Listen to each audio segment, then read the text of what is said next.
All right, changing subjects, the fight against pediatric cancer just got another ally. That's right, and you can be one too. Let's find out more.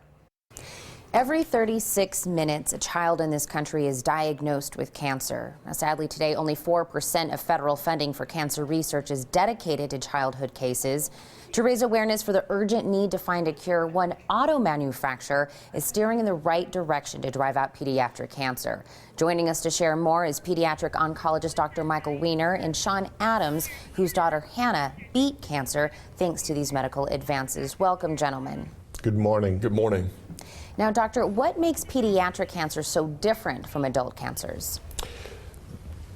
There are almost 1.5 million adults in the United States diagnosed with cancer each year, whereas in children, the number is only about 15%. So it's a relatively uncommon illness.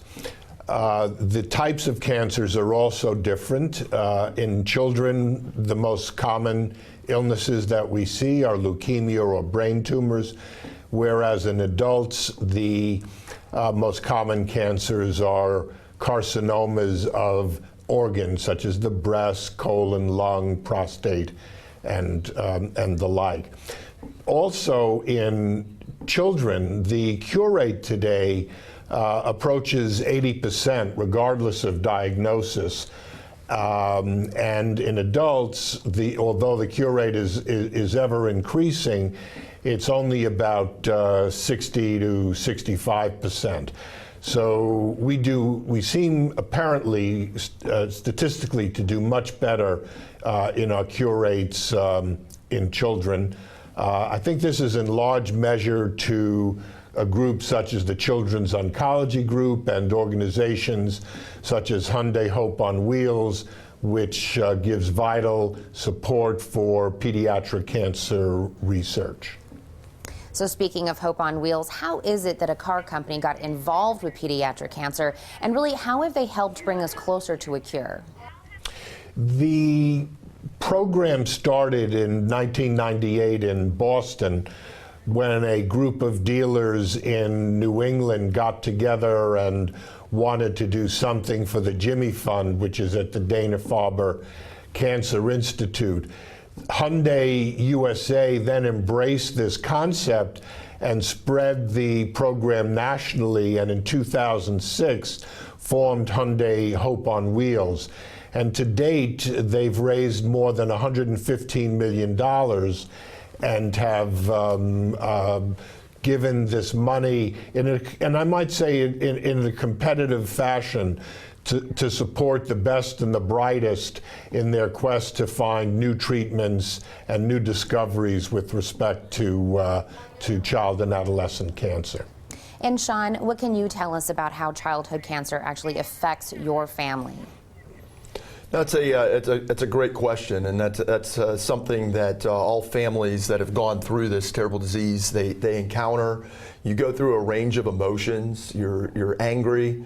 You feel a sense of guilt, and again, as a parent, your number one instinct is to make sure your kid survives and makes it through this horrific experience. And what kept your family kind of going? What was your inspiration? Well, it was obviously a shock to the family, but just spending time with these kids that are going through this disease and going through the treatments, they do inspire you every day. They're still being kids. They still have that energy. They're still trying to smile. They want to play. And specifically for Hannah and a lot of the other kids, just doing arts and crafts, getting up and being able to listen to music and dance and play with her sister, and trying to treat her as normal as we could. She got through it. So now, of course, we want to know, how can we help? What can we do to help you? Well, one of the biggest things you can do is just continue to raise awareness of this disease with pediatric cancer. A lot of people don't realize the scope of the disease, that it's out there, that it does affect upward of 15,000 kids a year. You can again go to companies like Hyundai Motor Companies, HyundaiHopeOnWheels.org website to raise awareness, answer questions, and even to make donations so wonderful doctors like Dr. Weiner and his colleagues can continue research and grants to find a cure for this. Well, gentlemen, I want to thank you so much for telling us about this opportunity for everyone to help and for, of course, sharing your personal story. Thank you. Thank you. Don't go anywhere. The Morning Blend will be right back.